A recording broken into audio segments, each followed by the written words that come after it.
Hola, buenos días. This lesson is concerned with reflexive verbs. So, some of the things you should be able to answer by the end of this lesson. You should be able to define and identify a reflexive verb, identify reflexive pronouns, describe how you conjugate a reflexive verb in the present tense, give examples of reflexive verbs, place pronouns correctly based on the verb structure, and differentiate between reflexive and non-reflexive versions of verbs. So when you finish the video, go back to these questions and see if you can answer each of them. So first, a basic definition. What is a reflexive verb? It's a verb that shows that the action done by the subject reflects back on that same subject. And in English, we normally add self or selves to show that. So it's an action of the verb reflected back on the subject when we do something to ourselves or for ourselves. So for example, I dried myself off would be how we say that in English. In Spanish, you're going to know a verb is reflexive when you see the infinitive and it has a se on the end. So rather than ending in the normal AR, ER, IR, you will see se on the end, and that lets you know that it's a reflexive verb. All reflexive verbs in the basic infinitive form will always end in se. But that's not the case when you actually get ready to conjugate. So when you're conjugating a reflexive verb, you need to use the proper reflexive pronoun, and those change for each of our 6 basic subject categories. Your reflexive pronouns need to agree with your conjugation. So let's take a look. What are the reflexive pronouns? And we're going to go through and complete our chart. So if you're conjugating in the yo form, your reflexive pronoun is me. If you're conjugating in the tu, it is te. If you're conjugating in the él, ella, or usted form, it's se for all 3 versions. For nosotros, nos, vosotros, os, and ellos, ellas, ustedes is also se. So notice here that the third person singular and the third person plural both use se. So how are you going to know what the subject is? Well, the conjugation of your verb, and with all of these you can always still use the subject pronouns as well. However, the subject pronoun, yo, tú, él, ella, usted, etc., these are not the same as your reflexive pronouns. So when the verb is reflexive, you have to have the reflexive pronoun. Using the subject pronouns is optional, as it always is in Spanish. So keep that in mind. Okay, so how do we conjugate a reflexive verb? Well, we use these reflexive pronouns, and we use the correct conjugation based on what the subject is. We put that conjugated verb after the pronoun. So here's a verb that we know from the very beginning of the year, llamarse, which we use to say our name. The literal meaning is to call oneself. So if we go through and conjugate, all right, yo, and then we think about, all right, this is my subject, I'm going to go up here, my reflexive pronoun is me, and then I think about my basic verb, llamar, and I conjugate. I know when it's the yo form, we end in o, so me llamo. And let's see, let's move down a little bit to see example 2, mi profesor. Okay, same basic principle, and this time we're going to use se, which is our third person singular pronoun, and my conjugation will be llama. Okay, so yo me llamo, mi profesor se llama, and then you would complete your sentence. The yo is optional. You don't have to have it, but you do have to have your me, and here you do have to have your se. That is required. All right, so reflexive verbs, some regular examples. Let's go through and look at all of these in action. So you can see I've already done the conjugations for you, but what will my pronouns be? So llamar we just looked at. We're going to go through and complete these.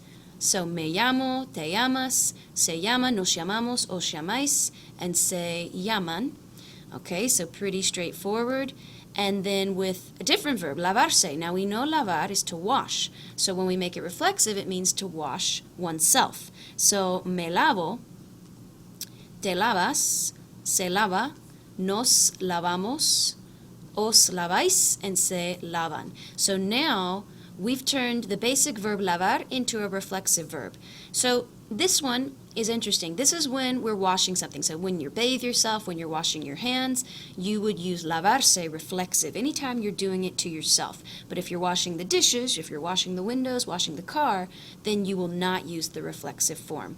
So notice these are the same present tense endings that we've always had. Those don't change, but we're adding in this new reflexive component because we're working with reflexive verbs. All right, so when we're using a verb like lavarse and washing something on ourselves, with the body parts, which is our new vocab, notice you will use the definite articles. So, me lavo las manos, I washed my hands. In English, we say my, but in Spanish, you don't need to do that because if it's reflexive, it's already clear that they're your hands. You're washing your own hands. That's made clear by the reflexive verbs. So in Spanish, we use the definite articles with those body parts. Me lavo las manos, tú te lavas el pelo, nos lavamos el cuerpo. Okay, you do not need to use a possessive in that case. So, pronoun placement. We have two different scenarios. For single verbs, okay, one that's just a simple single conjugated verb in the present tense, you're always going to put your pronoun before the conjugation, okay, and we've got some examples here. So, me levanto temprano, before.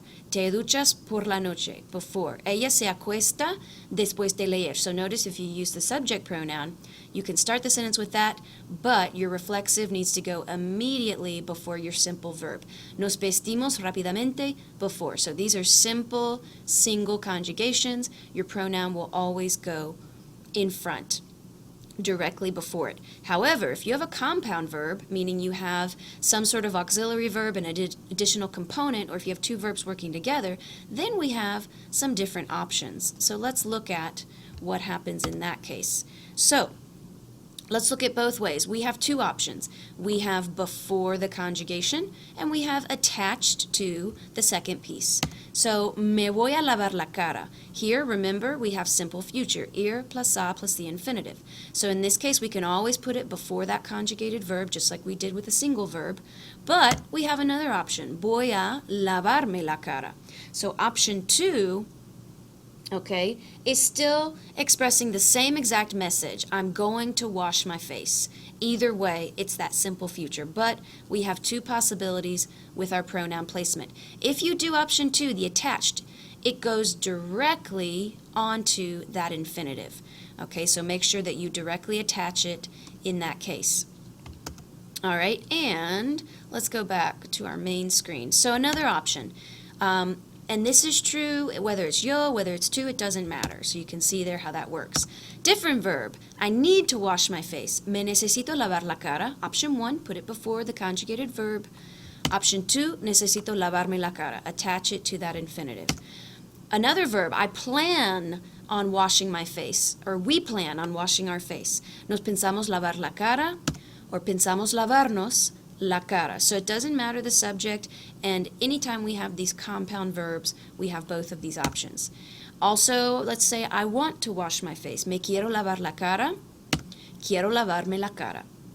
The last one is present progressive, which we just studied. So notice here, option 1 still works. Me estoy lavando la cara. I am washing my face right now in this moment. Option 2, estoy lavándome la cara. So attaching it not to an infinitive, but to the gerund. And in this case, notice you add an accent mark when you attach that pronoun to a gerund. And where will the accent mark go? It always goes on the same spot.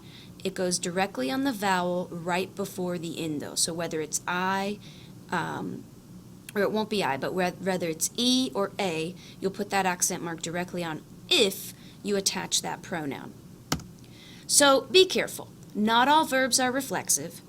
Okay, you'll know if they're reflexive in the infinitive form because you will see se attached to the basic verb. And some verbs can be reflexive and non-reflexive, and the meaning will change, like we saw with lavar. So to wash something else or to wash yourself. And not all verbs can be made into reflexive. They don't all have that option. So be careful, pay attention in your textbook when you see a se, that means it's reflexive. So here's a few examples of some verbs that can be both reflexive and non-reflexive, but the meaning changes. So despertar means to wake. Despertarse, to wake yourself up. Okay, so yo despierto a Claudia, I wake up Claudia. But me despierto, I wake up myself. So notice the difference. Here, I'm waking up another person, but here I'm getting myself up. Okay, so reflexive in this case, not reflexive here. Dormir, dormirse. So we know dormir on its own is to sleep. The reflexive is to fall asleep. So the meaning changes a little bit. Duermo, me duermo. And we already saw this one, lavar, lavarse. Lavo los platos, I'm washing something else, the dishes. But me lavo, I'm washing myself. I'm taking a bath or I'm washing my hands, something along those lines. So in your textbook, pay attention when you have both options. But remember, not all verbs do. Also, notice this example with Claudia. Remember that if you have a verb here and the recipient of the action is a person, you need that personal a in front of the object. So yo despierto a Claudia because she's the object of my action and she's a person.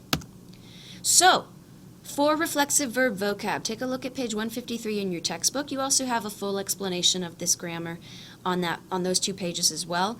These verbs are part of vocab, so you may want to consider adding them to your Quizlet that you've already created for body parts, because you do need to know the meanings of all of these. Take a minute, see if you can figure out the joke, y nos vemos hasta luego.